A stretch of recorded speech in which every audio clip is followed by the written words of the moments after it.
Assalamualaikum warahmatullahi wabarakatuh. Let me introduce myself. My name is Arina Lulu Al-Maknun. I'm from A2 class and I'm from group 4. Here I will present an English teaching methodology course about TPR. And next, TPR have a definition. And the definition is a method of teaching language or a vocabulary concept by using physical movement to verbal input. Atau dalam bahasa Indonesia yang artinya metode pengajaran bahasa atau konsep kata dengan menggunakan gerakan fisik untuk bereaksi dengan masukan lisan. Nah, di sini selanjutnya ada histori dari TPR itu apa sih?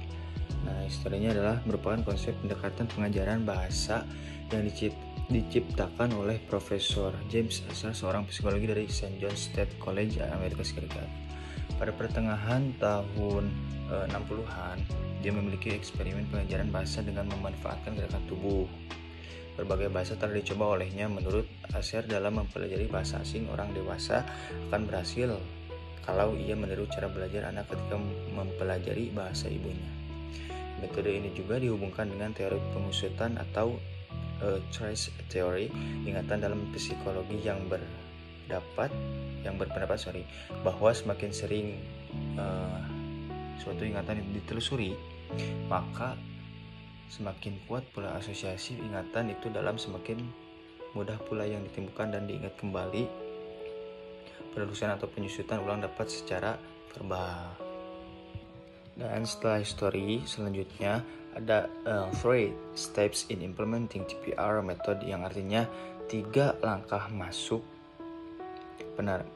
metode penerapan TPR. Dan yang pertama adalah pre-teaching, yang kedua ada with teaching, dan yang ketiga ada post teaching. Apa sih pre-teaching, with teaching, dan post teaching itu? Nah, di sini saya akan sedikit menjelaskan tentang ketiganya.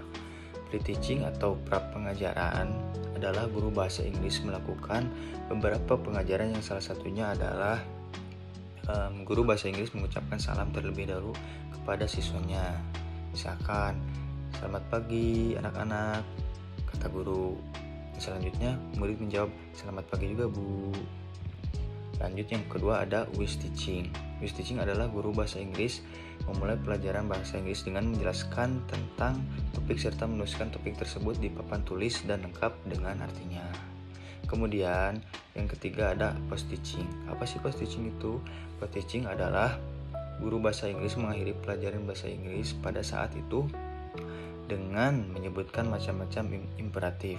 Guru bahasa Inggris dan siswa membaca macam-macam kalimat imperatif bersama dengan mereka.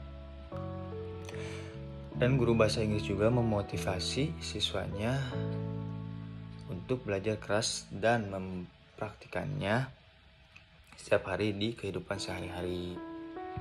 Terus selanjutnya, why do we use TPR? Apa sih? Kenapa sih kita menggunakan TPR atau metode TPR? Nah, di sini dijelaskan untuk menjadi guru bahasa Inggris yang efektif, Anda perlu menggunakan TPR dan menggunakan bahasa tubuh. Biasanya TPR paling cocok digunakan pembelajar muda berusia antara 3 hingga 10 tahun. Dan kemudian, apa sih tujuan TPR itu? Nah, tujuan TPR adalah untuk menciptakan suasana kelas yang menyenangkan. Mintalah siswa untuk melakukan gerakan fisik tertentu sebagai responnya untuk perintah dalam bahasa target. Seperti contoh, ketika guru mengatakan lompat, maka si murid, dan juga kalau misalkan guru mengatakan duduk, maka si murid itu akan duduk. Serta guru akan menggunakan gerakan tubuh untuk menyebutkan bagian-bagian tubuh manusia secara umum dengan bernyanyi dalam bahasa Inggris. Lanjut, di TPR tidak hanya definisi, terus histori, dan juga materi. Ada juga kelebihan dan kekurangan dalam TPR ini. Kelebihan menggunakan metode TPR ini adalah menyenangkan dan mudah. Hal ini tidak memerlukan banyak persiapan dari pihak guru. Ini adalah alat yang bagus untuk mempelajari kosakata. Ukuran kelas tidak perlu menjadi masalah dan tidak ada batasan usia. Dan selanjutnya adalah ada kekurangan. Kekurangan dari metode ini adalah ini bukan metode yang sangat kreatif. Siswa tidak diberi kesempatan untuk mengungkapkan pandangan dan pemikirannya sendiri secara kreatif. Sangat mudah untuk menggunakan piras secara berlebihan. Itu terbatas karena semuanya tidak bisa dijelaskan dengan metode ini. Pendekatan ini harus dikombinasikan dengan pendekatan lain.